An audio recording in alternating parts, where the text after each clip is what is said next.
Facebook 母公司 Meta 據報興建中嘅核能供電人工智能數據中心，因為工地發現稀有蜜蜂而叫停。隨住人工智能應用日漸普及，數據中心對電力嘅需求亦都大幅上升。Meta 早前宣布同核電廠合作，為正喺度興建嘅人工智能數據中心提供電力。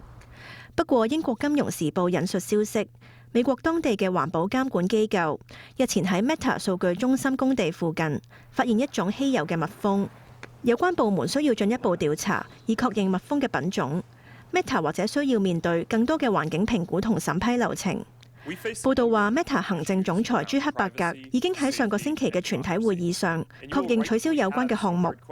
人工智能對電力嘅龐大需求近年引起市場關注。有專家話，使用人工智能進行搜尋查詢所需要嘅電力係傳統搜尋嘅10倍，相當於開住一個燈膽20分鐘所需要嘅電力。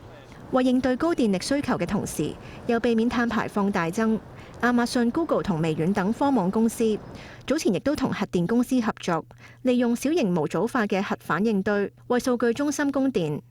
而高盛預計美國數據中心佔全國用電量比重會由2022年嘅3%升至2030年嘅8%。